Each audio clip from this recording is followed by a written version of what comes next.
নবনীরদনিন্দিত কান্তিধারম রসসাগর নাগর ভূপবরং। हरे कृष्णा। तो आज हम लोग 26 से 30 तक करेंगे इस श्लोक का। मैं करने का प्रयास कर रही हूँ, कोई भी त्रुटि हो तो फिर आप लोग हम लोग आपस में समझ लेंगे। श्लोक का नंबर 26। तेषां सतां वेदवितान मूर्ति तेषां सतां वेदान्वितान् मूर्ति ब्रह्मावाधारपूर्ण अनुवाद ब्रह्मावादायाद आत्मगुण अनुवादवन् प्रीणाद् भूया विबुधाया वीणाद भूया विबुधा उदाय गजेन्द्र लीला जलम विशेष गजेन्द्र लीलो जनमा विविशेष। सुषमा जायसवाल माता जी पढ़ी। हरे कृष्णा। सभी को दंडवत प्रणाम।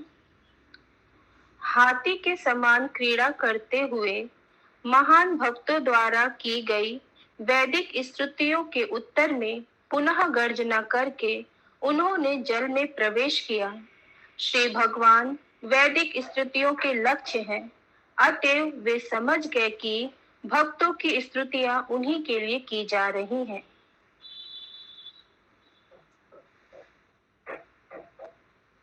आगे बोलो। तात्पर्य। श्री भगवान का कोई भी रूप दिव्य तथा ज्ञान एवं करुणा से पूरित होता है। श्री भगवान समस्त भौतिक कल्मश का विनाश करने वाले हैं, क्योंकि उनका स्वरूप साक्षात वैदिक ज्ञान है। सारे वेद श्री भगवान के दिव्य रूप की पूजा करते हैं। वैदिक मंत्रों में भक्तगण श्री भगवान से चमचमाते तेज को हटाने की प्रार्थना करते हैं, क्योंकि यह उनके मुखमंडल को आच्छादित करता है। श्री ईशो उपनिषद का यही कथन है। श्री भगवान के कोई भौतिक रूप नहीं होता, किंतु उनके स्वरूप को सदैव वेदों के रूप में समझा जाता है। वेदों को श्री भगवान की शास्त्र कहा गया है, और वह शास्त्र वेदों के आदि जिज्ञासु ब्रह्मा ने अपने भीतर खींची थी। ब्रह्मा के नथुने से ली गई सांस से भगवान शूकर प्रकट हुए। अतः श्री भगवान का शूकर अवतार साक्षात वेद है। उच्च लोकों के मुनियों द्वारा अवतार का महिमा गान वास्तविक वैदिक मंत्रों से युक्त था। जब भी श्री भगवान का महिमा गान होता है तो यह समझा जाना चाहिए कि वैदिक मंत्रों का ठीक से उच्चारण किया जा रहा है।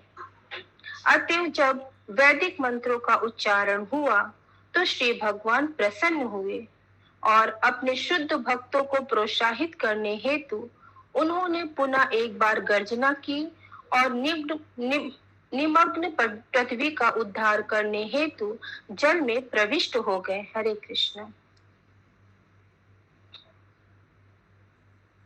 हरे कृष्णा। किसी का कोई प्रश्न?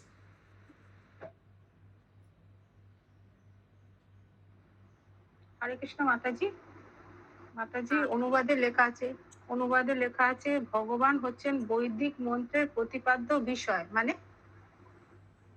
मतलब भगवान वेद है, मतलब भगवान को वेद बोला गया है, तो उसी विषय में बोला गया है ना पंकज प्रभु?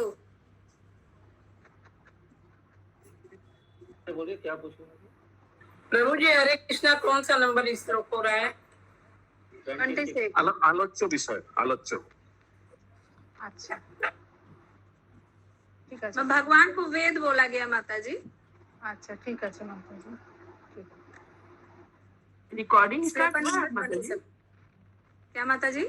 रिकॉर्डिंग स्टार्ट हुआ है? हो रहा माता जी? जी मेरा घर में आई है, मम्मी को लेके अभी जस्ट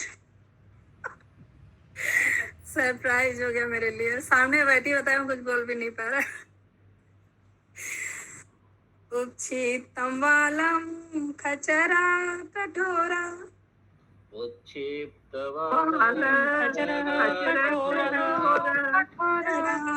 विधुंतान खरारोम शात्वाक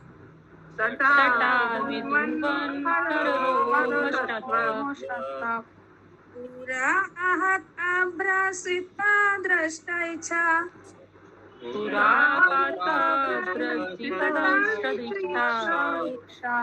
ज्योति बभासे भगवान महेंद्र भवासे भगवान महेंद्र। पृथ्वी का उद्धार करने हेतु जल में प्रवेश करने के पूर्व भगवान वराह अपनी पूंछ फटकाते तथा अपने कड़े बालों को हिलाते हुए आकाश में उड़े। उनकी चितवन चमकीली थी और उन्होंने अपने खुरों तथा चमचमाती सफेद दाढ़ों से आकाश में बादलों को बिखेर दिया।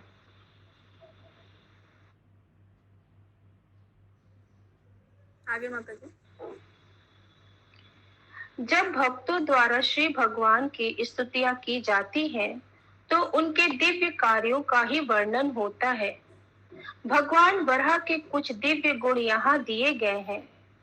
चूंकि तीनों उच्च लोकों के निवासियों ने श्री भगवान की स्तुतियां की, अतः यह समझा जाता है कि उनका शरीर सर्वोच्च लोक ब्रह्मलोक या सत्यलोक से लेकर पूरे आकाश में फैल गया था। सॉरी माता जी, खटखट की आवाज ऊपर से आ रही है। ब्रह्म संहिता में कहा गया है कि उनकी आंखें सूर्य तथा चंद्रमा है, अतएव आकाश पर उनकी चितवन सूर्य या चंद्रमा जितनी चमकीली थी। यहाँ पर श्री भगवान को महेंद्र कहा गया है, जिसका अर्थ विशाल पर्वत अथवा पृथ्वी को धारण करने वाले। दूसरे शब्दों में श्री भगवान का शरीर हिमालय पर्वत जैसा विशाल तथा कठोर था, अन्यथा वे संपूर्ण पृथ्वी को अपने श्वेत दाढ़ों के सहारे किस तरह धारण करते। श्री भगवान के महान भक्त कविवर जयदेव ने इस घटना को अवतारों की अपनी स्तुति में इस प्रकार गाया है। बसती दशन शिखरे धरणी तब लाखना, शशिन कलंक कलेव निमग्न, केशव धृता शोकर रूपा, जय जगदीश हरे, जय जगदीश हरे, जय जगदीश हरे। भगवान केशव भगवान श्री कृष्ण की जय हो, जो सूकर के रूप में प्रकट हुए।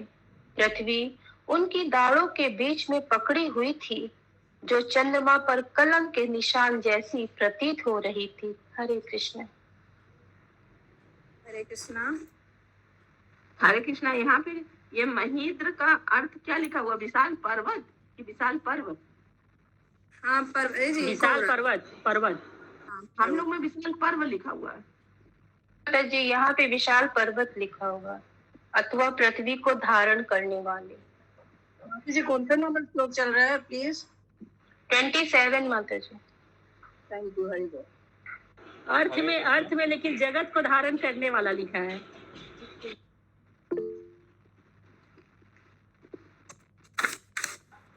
हाँ, अर्थ में लिखा जगत को धारण करने वाला, पर यहाँ पर लिखा है पर पृथ्वी को धारण करने वाले।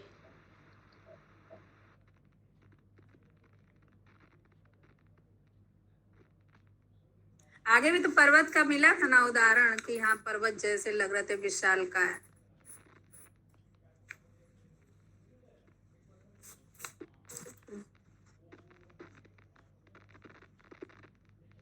पंकज प्रभु कुछ पूछना है आपको? हरे कृष्ण। हाँ प्रभु। ये इससे ये क्या समझ में आता है, क्या उनका वर्ण कैसा था? प्रभु जी आपका आवाज नहीं आ रहा, हेडफोन लगाइए। हरे कृष्णा। आवाज आ गया? यस, अभी आया। तो इससे माता जी कुछ समझ में आया क्या उनका शरीर का वर्ण कैसा था? हमको तो लगा श्वेत वर्ण था, जैसा भी इसमें आया। चमकदार बोला गया ना प्रभु उनके। क्योंकि लास्ट में जो चितवन लिखा है चमकीली पृथ्वी थी। उनकी दाढ़ों के बीच में पकड़ी हुई थी, जो चंद्रमा पर कलंक के निशान जैसी प्रतीत हो गई थी। तो इसका मतलब वो व्हाइट कलंक का श्वेत वगा चितवन बता गई। चमकीली थी, गोल्डन चितवन चमकीली बोला गया, चमकदार। चमकदार तो गोल्डन भी चमकीला हो सकता है, व्हाइट भी हो सकता है ना। और दाढ़ी को सफेद बोला गया, दाढ़ जो उनका था निकला हुआ उसको देखिए सफेद लास्ट बोला में जो लिखा हुआ है पृथ्वी उनकी दाढ़ों के बीच में पकड़ी हुई थी, जो चंद्रमा पर कलंक के निशान जैसी प्रतीत होती है। चंद्रमा व्हाइट होता है तो वो इसीलिए लगा कि वो श्वेत वगा का अवतार है, क्योंकि ऐसे शास्त्रों में रक्त वगा भी आता है। अभी जो वर्णन होगा ये शायद श्वेत वगा का है, तो इसको कौन कंफर्म करेगा? देखे शायद आगे बताया, दाढ़ों को पकड़ी हुई चंद्रमा। ठीक है। 28 श्लोका। घ्राणेन पृथ्व्या पदवीं विजिघ्रान्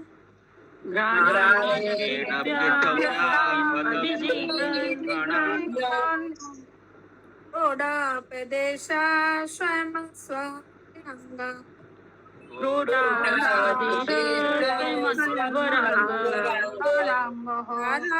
दृष्टापि अकरात्रिभागम्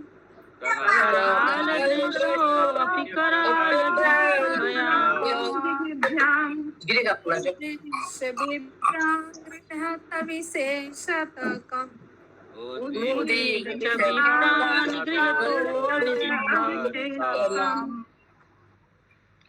वे साक्षात परम प्रभु श्री विष्णु थे, अतएव दिव्य थे। फिर भी सूकर का शरीर होने से उन्होंने पृथ्वी को उसकी गंध से खोज निकाला। उनकी दाढ़ें अत्यंत भयावनी थी। उन्होंने स्तुति करने में व्यस्त भक्त ब्राह्मणों पर अपनी दृष्टि दौड़ाई। इस तरह वे जल में प्रविष्ट हुए। तो जब एक बार निकले तो फिर उन्होंने सब भक्तगण लोग थे, जो ऋषि मुनि थे, सब उनका उस स्तुति कर रहे थे। सबके ऊपर अपना नजर दौड़ाए और फिर उन्होंने दोबारा जल में प्रवेश किया। হরে কৃষ্ণ মাতাজি, দর্শন মানে তার দর্শন ছিল অত্যন্ত ভয়ঙ্কর। দর্শন বলতে কি বোঝাচ্ছে, মানে তাকে দেখতে? हाँ, दृष्टि दिए जो सब भक्तगण उनका कर रहे थे। दाढ़ माने मुखे रेटा बोला अच्छा, वो बंगला नहीं साथा। और दोबारा कहाँ जल में प्रवेश किया माता जी? वो तो पहली बार जल में प्रवेश। अच्छा, ये पहला बार जल में प्रवेश किया। आगे पढ़े तो समाता जी। तात्पर्य: हमें यह सदैव स्मरण रखना होगा कि यद्यपि शूकर का शरीर भौतिक होता है, किंतु श्री भगवान का शूकर रूप भौतिकता से कलमशग्रस्त नहीं था। उन किसी पार्थिव शूकर के लिए संभव नहीं कि वह ऐसे विराट रूप धारण कर सके जो सत्य लोक से लेकर पूरे आकाश में फैला हो। उनका शरीर सभी परिस्थितियों में दिव्य होता है। पार्थिव शूकर का क्या मतलब हुआ? पार्थिव माने माता जी मतलब कलमश रंग नहीं तो शुद्ध बोला जा सकता है। पार्थिव शुद्ध कैसे होगा? तो लिखा था भगवान पार्थिव का शूकर होगा के लिए संभव नहीं है कि ऐसा विराट रूप धारण करे। पार्थिव शुक्र मतलब जो मृत्यु लोक का, जो भौतिक जगत का जो शुक्र है। भौतिक जगत है। হ্যাঁ, পৃথিবীর সত্য। पृथ्वी का लिखा तो है, पृथ्वी লেখা আছে। में पार्थिव लिखा हुआ, पार्थिव। हाँ, हाँ। पार्थिव मतलब पृथ्वी का सुख है, माने भौतिक लोक का।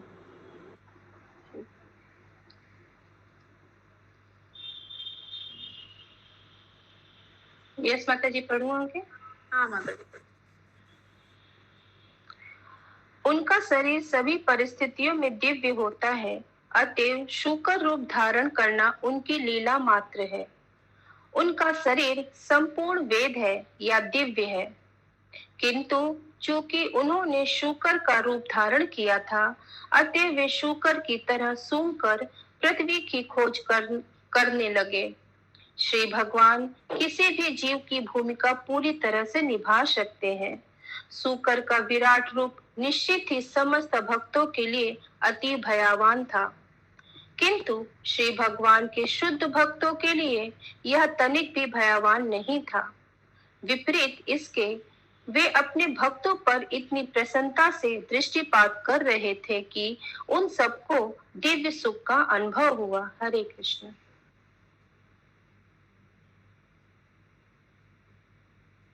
हरे कृष्णा। किसी का कोई प्रश्न? रेखा माता जी।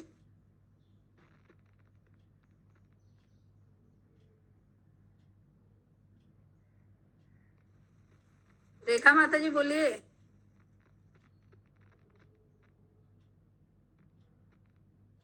ऐसे ही हैंड रेस हो गया, आगे बढ़िए। हरे कृष्ण प्रभु। हाँ माता जी कुछ बोल रही हैं? नहीं, आपका हैंड रेस है, कुछ पूछना? नहीं नहीं माता जी, बस ऐसे हो गया है, सॉरी। आगे 29। श्राव्रज कुटांग निपात वेगा सब विपात वेगा विशीर्ण कुची स्तनयन उद्वान विशीर्ण कुचेष्टयान उद्वान उत्तिष्ठ दीर्घा पूजयी वार्ता उत्तिष्ठ दीर्घा चुप्रोष्यगेश्वर परिमानीति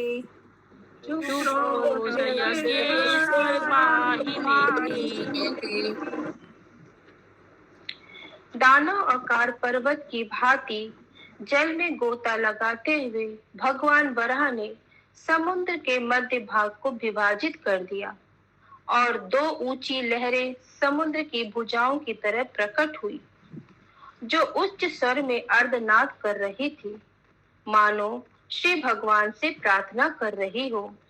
हे समस्त यज्ञों के स्वामी, कृपया मेरे धोखंड ना करे, कृपया करके मुझे संरक्षण प्रदान करें।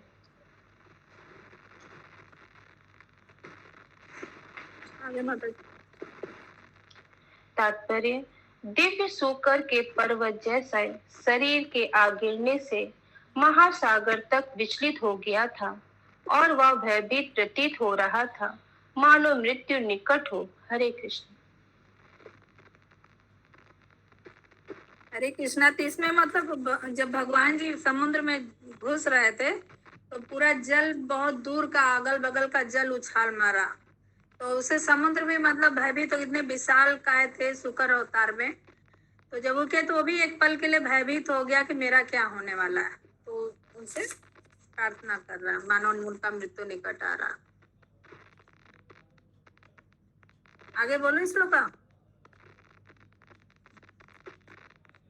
श्लोका नंबर 30। छुपरे दरियांत तापा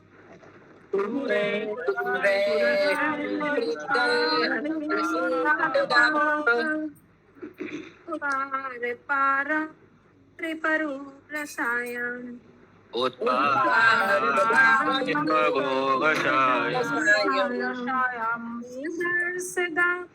त्रासु सुतु अग्रे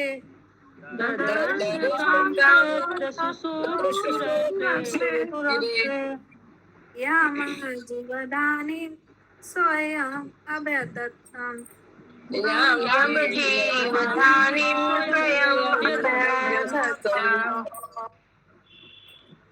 भगवान वराह तीरों जैसे नुकीले अपने खुरों से जल में घुस गए। चंदा माता जी म्यूट करेंगे। भगवान वराह तीरों जैसे निकूले अपने खुरों से जल में घुस गए और उन्होंने अगाध समुद्र की सीमा पा ली।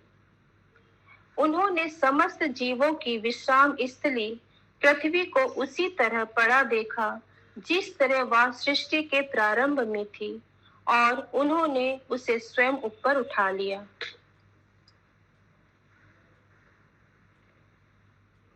आगे बोलिए माता जी। रसायम का अर्थ कभी कभी रसातल अर्थात निम्नतम लोक निकाला जाता है, किंतु शील विश्वनाथ चक्रवर्ती ठाकुर के अनुसार इस प्रसंग में यह लागू नहीं होता। पृथ्वी अन्य लोकों अर्थात तल, अतल, तलातल, वितल, रसातल, पताल इत्यादि की अपेक्षा 7 गुनी श्रेष्ठ है। अतः पृथ्वी रसातल लोक में स्थित नहीं हो सकती। विष्णु धर्म में वर्णन हुआ है कि पाताल मूलेश्वर भोग संहतो विनश्य पादो पृथ्वीं च बिभ्रतः यशोपमानो च वा भूषो अच्युतो ममस्तु मंगलाय विवर्धते हरि। माता जी गलत पढ़े